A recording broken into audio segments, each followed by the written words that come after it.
我们现在把时间交给 Pastor George， 还有我们今天晚上的翻译我们的齐慧博士。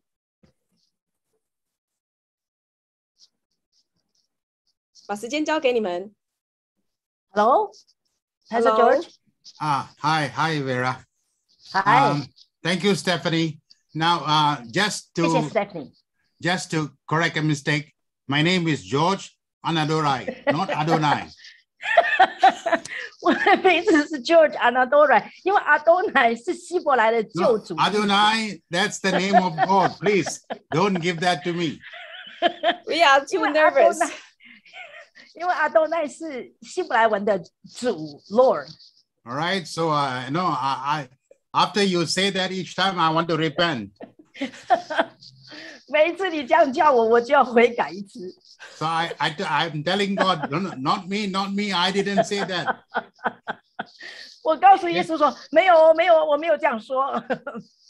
It's Annadorai. Anna means brother, Dorai means big. So Annadorai means big brother. Annadorai 这个名字是大长兄、大兄弟的意思。All right, so many times I hear people calling me by the other name, and I say, "Oh my God."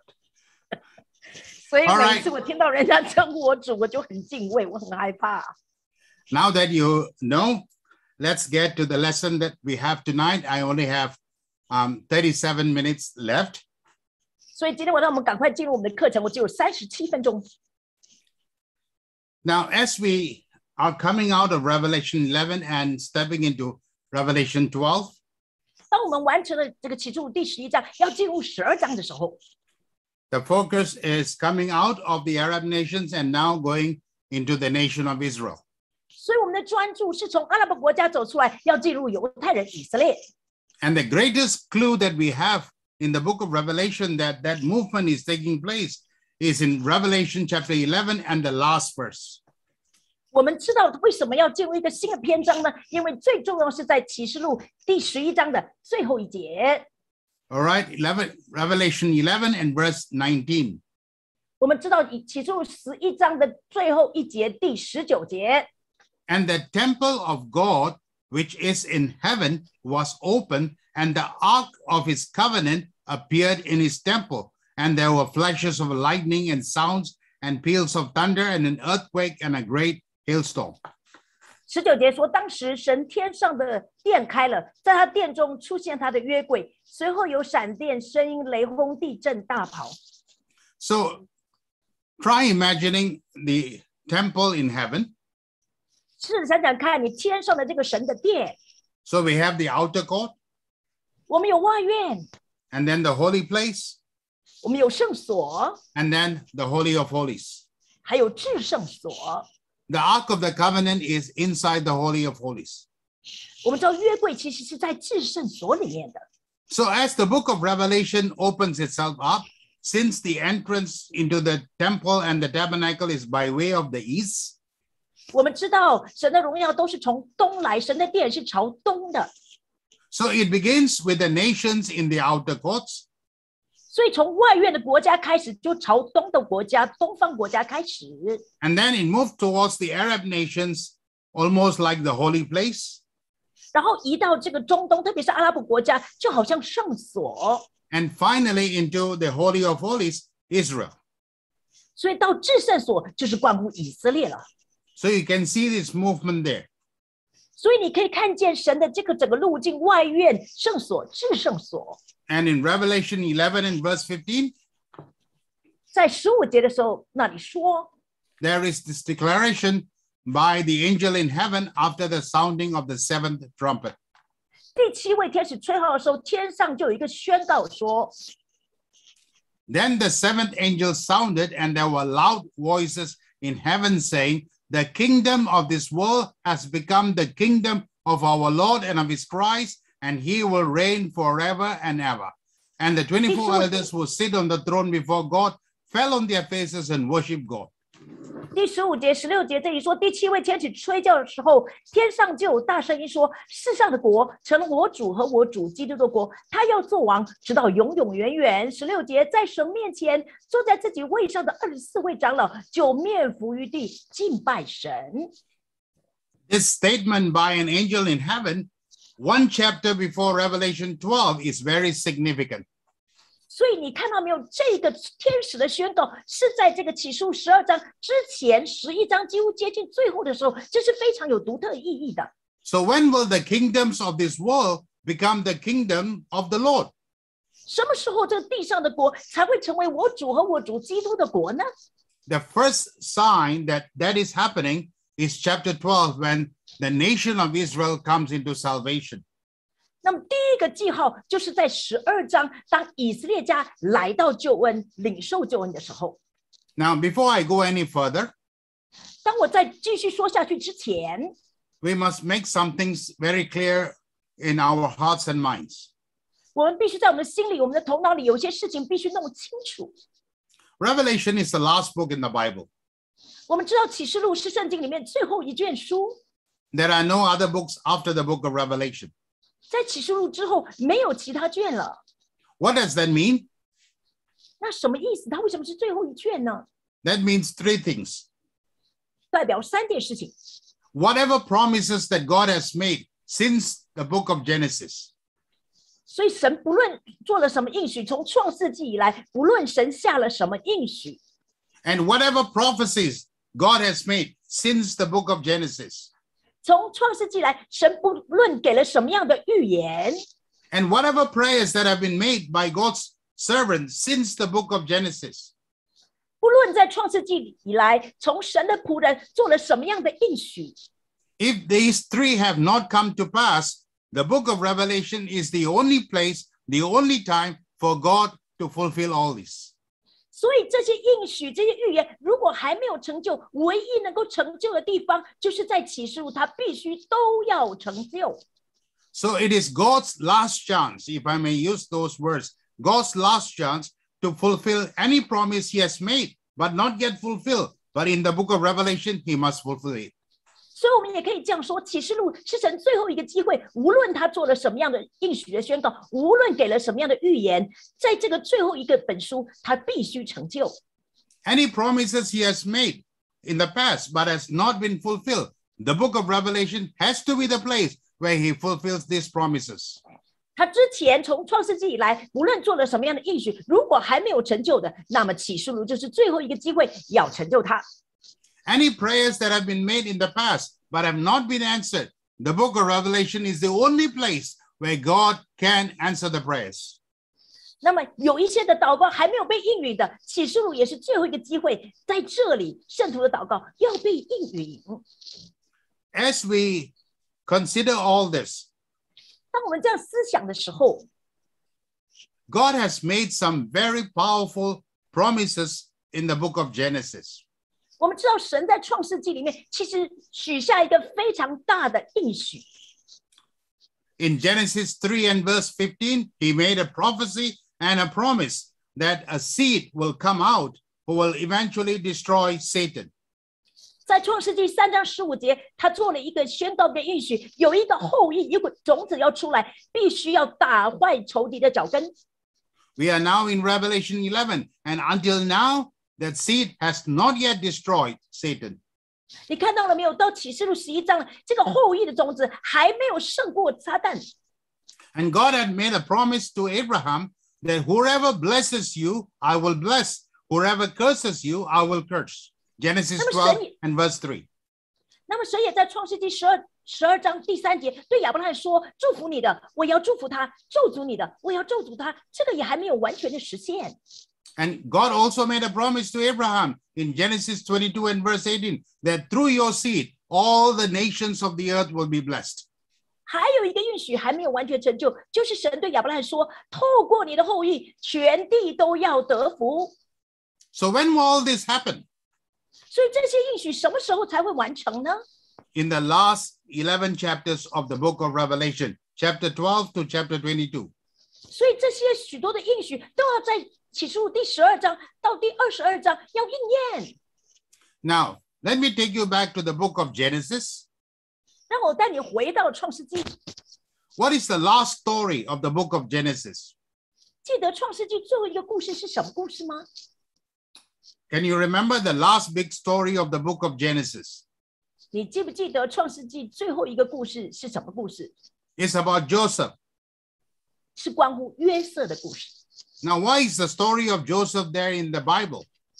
为什么约瑟的故事要放在圣经里面呢？ And that's the last story in the book of Genesis.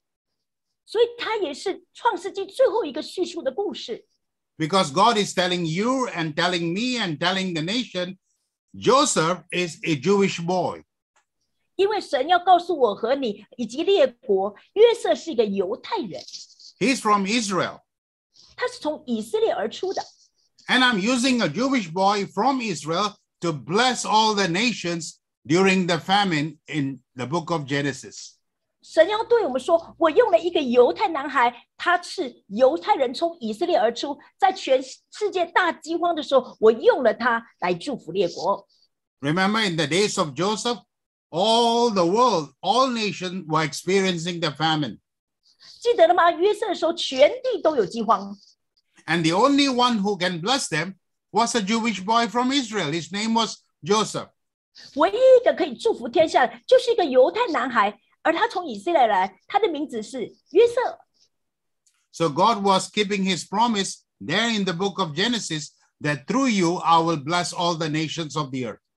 所以你看到了没有？在这里就做了一个预表，果然透过亚伯拉罕的后裔，我要祝福列国。 What's the next book after Genesis? 那么创世纪后面一卷书是哪一卷呢？ The book of Exodus. 出埃及记。 What's the book of Exodus all about? 出埃及记写什么呢？ If the last story in the book of Genesis was God using Israel to bless all the nation, the first story in the book of Exodus is cursing the nation that come against Israel. 所以你看，有很巧妙，创世纪最后一个故事代表透过约瑟犹太人祝福列国。那出埃及第一个故事呢，就是咒诅以色列，咒诅犹太人的，神要咒诅他。 The nation of Egypt comes under the curse of God because they touched Israel. 为什么埃及被神咒诅呢？因为他触碰了，他抵挡了以色列。 So these two stories, the last story, the book of Genesis, and the first story in the book of Exodus, carry it forward all the way to the end of Revelation. 你看见，在这个创世纪的最后一个故事，跟出埃及的第一个故事，就应验了神这样的一个应许。 And from Revelation 12, 从这个启示录第12章开始， those nations that bless Israel are blessed by God. 同样的，从启示录第12章开始，祝福以色列就会被祝福。 And they become what we call sheep nations. 这些祝福以色列的国家就是绵羊国家。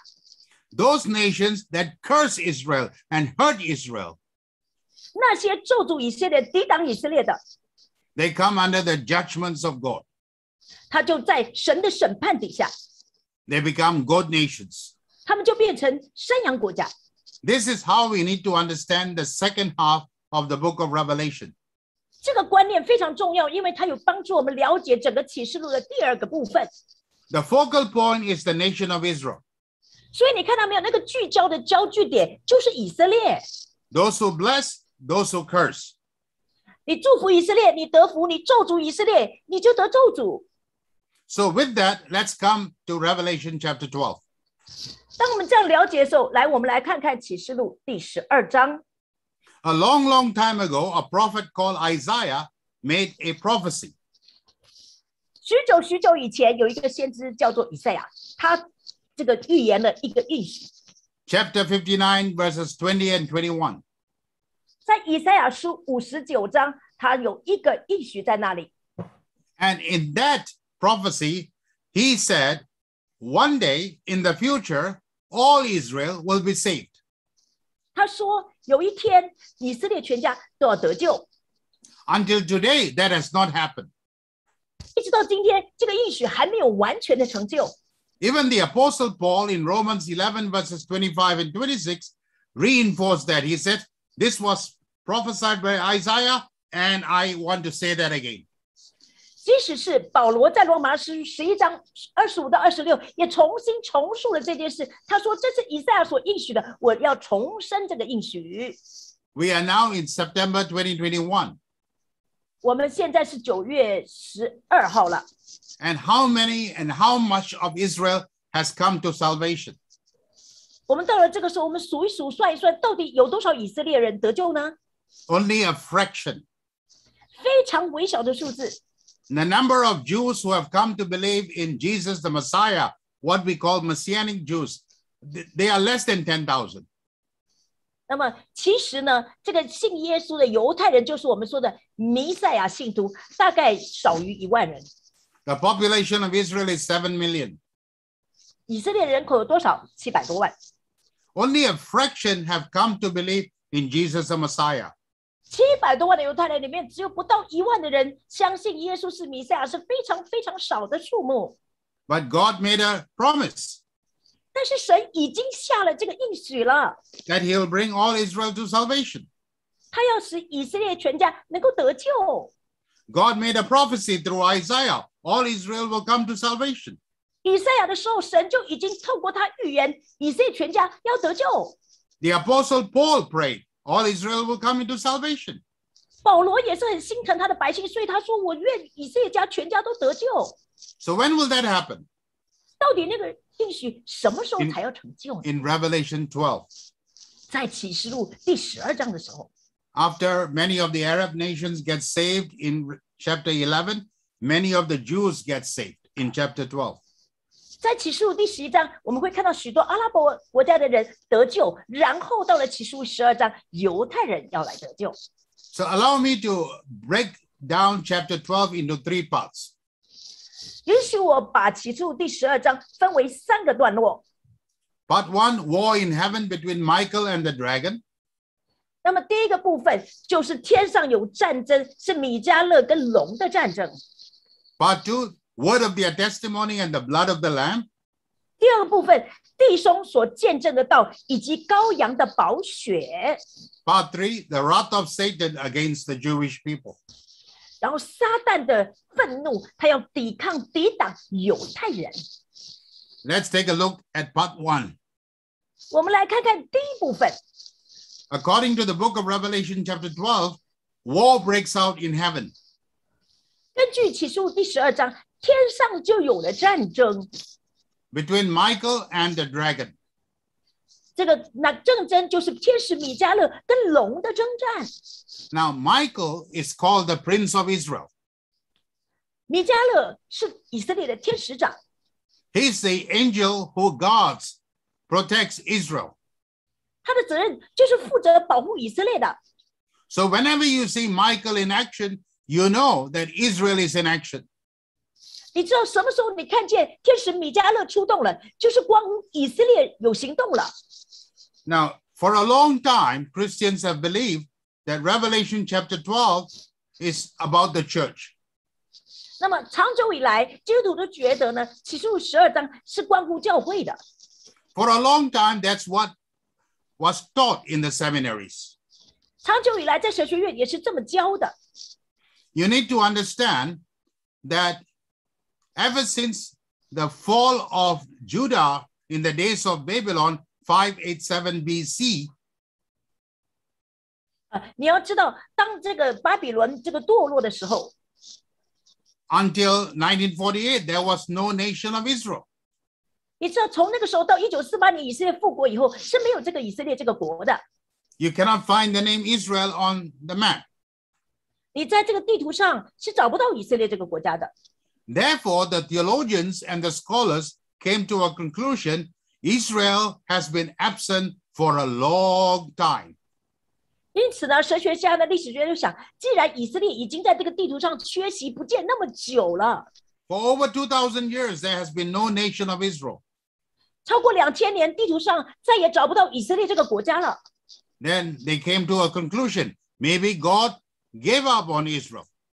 所以他们就开始想，也许以色列神已经放弃以色列了。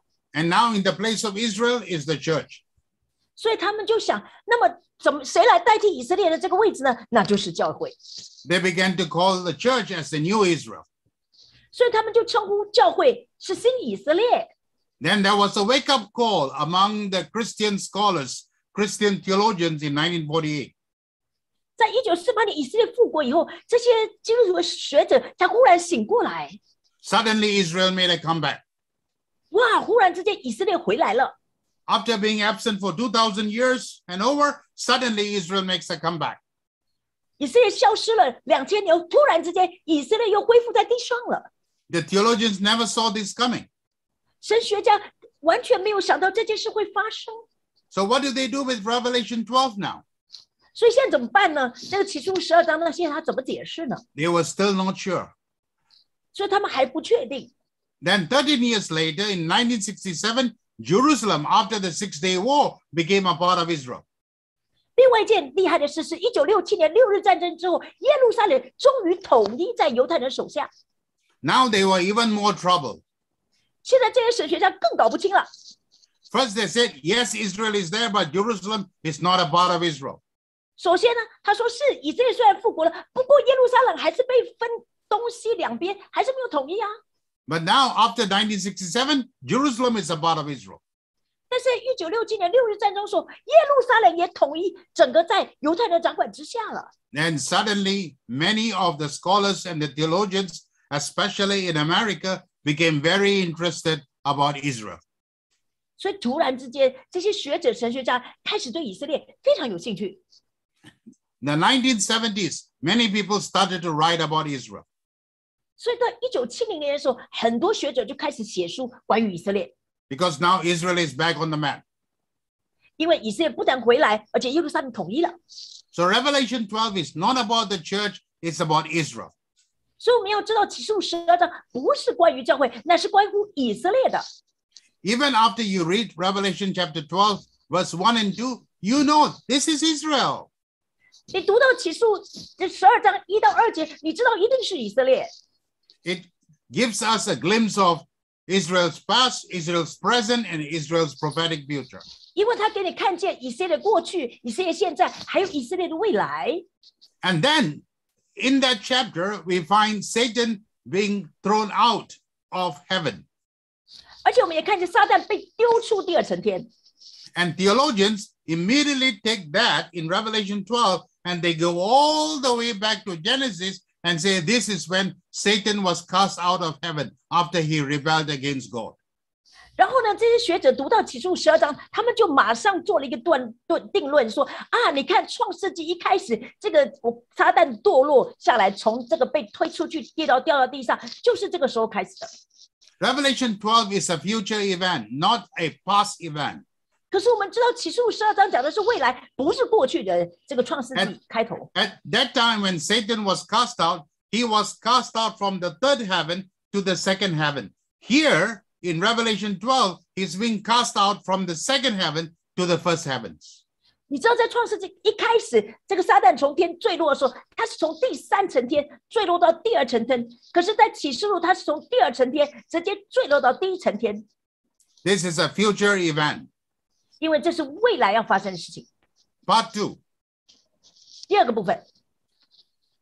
At that moment, as Satan was cast out of heaven, something happens on earth. 当撒旦被丢出第2层天，到了第1层天的时候，在地上就有事情发生了。It says the accuser of the brethren was cast out of heaven. 他这里说，这控告弟兄的被丢下来了。Now, let me read Revelation chapter 12. 让我读启示录12章 and verse 10. 第10节，启示录第 Listen to this 12 very 章第10 carefully. 节， Okay? 请注意听。Then I heard a loud voice in heaven say, now the salvation and the power and the kingdom of our God and the authority of his Christ have come, for the accuser of our brethren has been thrown down, he who accuses them before God day and night. 第10节说，我在天上听见有大声音说，我神的救恩能力国度并他基督的权柄现在都来到了，因为那在我们神面前昼夜控告我们弟兄的已经被摔下去了。 As Christians, we always like to borrow this verse and say that Satan is accusing day and night about me, about you, about us. 我们基督徒常常借用这节经文讲说，那个撒旦都是控告我们的，日日夜夜都在控告我们。 You and I are not that important. 你跟我没有那么重要，撒旦不会那么忙着一天到晚控告我们。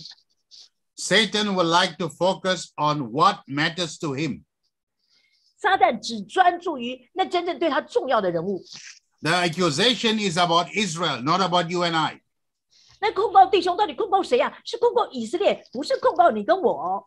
Satan is constantly telling Jesus, he's telling God the Father, you cannot save Israel because Israel has disobeyed you many a time. Israel crucified your son. Therefore, Israel is guilty. You cannot bring salvation to Israel.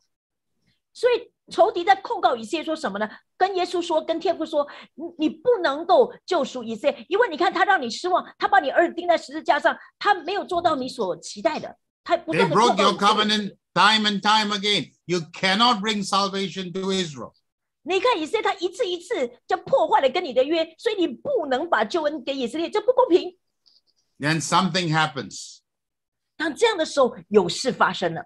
The Jewish people in Israel, realizing that their only hope is their Messiah, finally cry out to God the Father in heaven.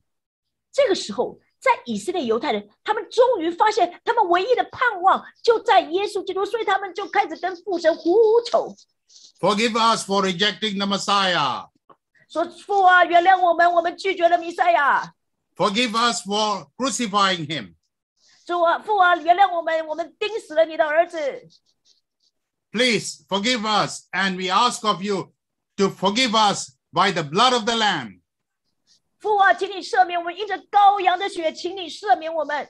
And we confess that Yeshua, Jesus, is our Messiah. 我们愿意相信并宣告，耶稣基督是我们的弥赛亚。And that moment, the magic happens. 当犹太人最后能够这样宣告的时候，奇妙的事情发生了。Israel comes into salvation. 以色列果然就进入救恩了。The first time I taught you the book of Revelation, I said the entire book of Revelation is superimposed on the Feast of Tabernacles. 我告诉你了，上次我们有分享过，这整个启示我们都可以用耶和华的节期来这样不断这样整个分过来，整个带过来。Revelation chapter 1, Yom Teruah. 我们知道这个启示录第一章 Yom Teruah， Revelation chapter 8, Rosh Hashanah. 第8章就是新年吹角节。Revelation chapter 12, Yom Kippur. 12章就是赎罪日， Day of Atonement. 就是大而可畏之日，赎罪日。What do we know about Yom Kippur? 我们对赎罪日了解是什么呢？ Yom Kippur is that day, that one day in a year where the high priest is allowed to go into the Holy of Holies.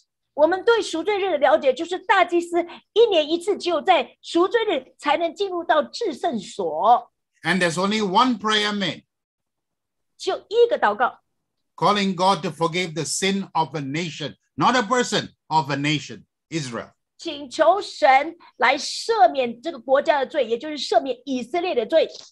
That's Yom Kippur, 这就是赎罪日， Day of Atonement. 是赎罪的日子。 On our calendar, it's happening on September 16. 在我们的日历上是9月16号， That's the Day of Atonement. 这是今年的赎罪日。 The focus is not the nation, the focus is the nation of Israel. 在赎罪日那一天，我们关注的不是列国，而是以色列。 Day of Atonement was intended for the nation of Israel. 赎罪日是为以色列而关注而设立的。 And the only person who can atone for the sins of a nation is the high priest. 谁能够赦免他们的罪呢？只有大祭司。 And he must go into the Holy of Holies and he must splash the blood. 大祭司必须到至圣所，而且要洒血才能赦免以色列人的 There's 罪。 coming a time in the future where the high priest of Israel right now, Jesus, up there in heaven, 那么有一天，这个以色列的大祭司是耶稣基督，现在耶稣在天上。 remember 11 and verse 19, the temple was open and the ark of the covenant was seen. 你记得吗？11章19节，那个殿打开了，就看到约柜。 Because in chapter 12, the high priest called Jesus is going to walk into the Holy of Holies in the temple in heaven, and he is going to atone for the sin of the nation Israel. 因为在启示录第12章，耶稣基督大祭司就要走入天上的至圣所，来为以色列赎罪。And Israel comes into salvation. 也因为这样，以色列就得着了救恩。Point number 3. 第3点， The wrath of Satan against the Jewish people. 撒旦的愤怒要来抵抗，要来找犹太人的麻烦。We read in Revelation 12 and verse 12, suddenly Satan realizes he has a very short time left. 因为突然之间到12节的时候，这个撒旦就发现他的时间非常短暂，他没有多少时间剩下了。 Let me read out to you. 让我这样对你们说， The devil has come down to you having great wrath, knowing that he has only a short time. 因为撒旦的愤怒发作，因为他知道他自己的时间非常短暂了。 Right now, if you and I were to go and ask Satan, how much time do you have? 如果我们现在要去问撒旦说，你觉得你还剩下多少时间？ His answer, I have plenty of time. 他会说，我还有很多时间。 But after Revelation 12, 但是在启示录12章，以色列人得救之后， when the Jewish people as a nation cry out to God for mercy and they confess Jesus as their Messiah, word of testimony and the blood of the Lamb, that day salvation comes to Israel. 我们知道，当整个犹太民族向神呼求，他们认耶稣是弥赛亚，当他们得着救恩、得着怜悯的时候，这个时候 And suddenly Satan panics. 让他们发现犹太人开始得救的时候，这个撒旦就开始觉得很痛苦了。 When it comes to understanding the Bible, Satan is a lot better than you and I. 其实，当你了解圣经的时候，撒旦其实比你跟我都好多了， He knows the Bible better than you and I. 因为他了解圣经比你跟我都还更了解。 Because we as Christians will say, Israel comes to salvation, so what? 我们基督徒说以色列得救，那又怎么样？他领受救恩，那又怎么样呢？ Because we don't understand the significance of the salvation of Israel. 因为我们不知道犹太人得救是多么重要关键的事情。 You know what Satan will say? 你知道撒旦会怎么说吗？ We say, so what? 我们说那又怎么样？ You know what Satan will say? 你知道撒旦会怎么说吗？ Oh my God! 天哪，不得了了，犹太人得救了！ I don't know if Satan will say God. 我想撒旦不会叫神， You understand what I'm saying? 但是我相信你知道我要表达， He panics 他非常痛苦， because he knows now that Israel is saved, there's nothing to stop Jesus from coming back. 因为当犹太人得救的时候，就没有东西去阻挡耶稣再来了。 Remember what Jesus said to the Jewish people in Matthew chapter 23 and verse 39? 你记得耶稣自己对他的这个犹太的门徒说的，在马太福音23章39节说什么吗？ Until you say Baruch haba B'Shem Adonai, I'm not coming back. 直到你们说奉主名来的是应当称颂的，我才能再来。 So right now, Satan is not worried 所以现在撒旦根本不担心， because Israel is not ready to invite him back. 因为以色列根本都还没有得救，根本还没有预备好要欢迎耶稣来嘞。 But after Revelation 12, 但是启示录12章之后， everything changes 所有东西都改变了，因为以色列已经得救了。 because Satan knows now that Israel is saved, Israel can invite the Messiah back. They can say Baruch haba B'Shem Adonai. 因为撒旦知道现在以色列得救了，犹太人以色列可以说愿这个奉主名来是当称颂的，他们就可以欢迎耶稣再来了。 And the real battle for the Jewish people begins. 那么犹太人真正的战役、真正的苦难开始了。 Satan goes after the Jewish people. 撒旦所有攻击的目标都是犹太人。 The time that we say that Jacob's trouble, 我们说雅各的苦难， this is the time it begins for the Jewish people. 这就是犹太人要再一次面对艰难的时刻。 Satan will go out in rampage trying to kill as many Jews as he can. 撒旦会用尽他所有的力量，能够要杀害，尽量能够杀害，无论他可以杀害多少，他就杀害多少犹太人。 Because if they are alive, they will invite the Messiah back. 因为犹太人只要还活着，他们就可以这个欢迎耶稣再来。And with that, Revelation 12 ends. 那么启示录12章就结束在这个关键时刻。My time is almost up. 我的时间几乎刚好到了。I will just give you a coming preview. So what to expect in Revelation chapter 13. 我给你一点点的首先的介绍。那么13章在说什么呢？ Satan realizes his predicament now that the Jewish people are saved. There's nothing to stop Yeshua from coming back. 撒旦知道现在犹太人得救了，所以没有东西阻挡耶稣基督再来了。Now, please understand, Satan's greatest nightmare is not when Reinhard Bonnke is having a crusade in Africa.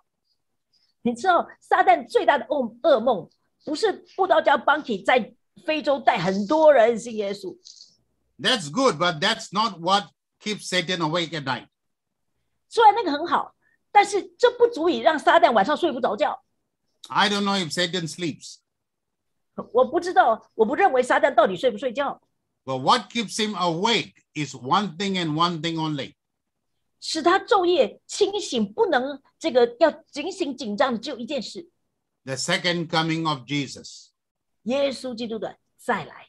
Because he knows the Bible that if Jesus comes back, it's over for him. 因为他知道圣经，当耶稣再来的时候，他就完全结束了。Therefore, he must do everything he can to stop Jesus from coming back. 所以他要尽一切的可能阻止耶稣基督的再来。So what must he do? 那他要阻止耶稣再来，他要做什么？ Kill the Jewish people 杀了犹太人， so that they cannot invite him back. 因为犹太人如果死了，就没有人说奉主名来是当称颂的，没有人欢迎耶稣来了。So in chapter 13, he sends the Antichrist. 所以13章为了这个缘故，他送出了这个 The 敌基督。 mission of the Antichrist is to kill as many Jews as he can. 敌基督的任务就是要赶尽杀绝犹太人。 But there's also the false prophet. 那么不但是这个敌基督，还有假先知。 What is his mission? 那么假先知的任务是什么？ His mission is to kill as many saved Arabs as possible. 哇，他的任务是杀尽所有得救的阿拉伯人。哇， Because the Arabs are bringing the Jews to salvation, and the Jews will bring Jesus back. 因为阿拉伯人会激动犹太人发愤，所以假先知是要杀掉信耶稣的阿拉伯人，所以没有人激动犹太人发愤，所以犹太人不会欢迎耶稣再来。So Antichrist's main target, the redeemed Jews. 所以敌基督的任务就是对付这些得救的犹太人。 False prophet, main target, the redeemed Arabs. 那么假先知的任务就是对付这些得救的阿拉伯人。 So in chapter 14, many will die. 所以在启示录14章， We 很 will 多 see 人要 that in the 殉道 book of Revelation, chapter 14. 我们看到启示录14章有许多人会殉道， But in the same chapter, we see the greatest harvest ever. 但是在同样一章，我们看见极大的收割要来到。 So more tomorrow. Until then, shalom. Thank you very much. Every tongue, every tribe, every people, every nation. And thank you, my dear friend, Vera. 所以直到明天，各族各方各语言的人平安归于你们。谢谢我的同工 Vera。 Over to you, Stephanie. 然后我们谢谢 Pastor George， 还有我们的 Vera 老师。 We 谢谢你们 thank 的 you, 服侍 Thank you, Pastor George and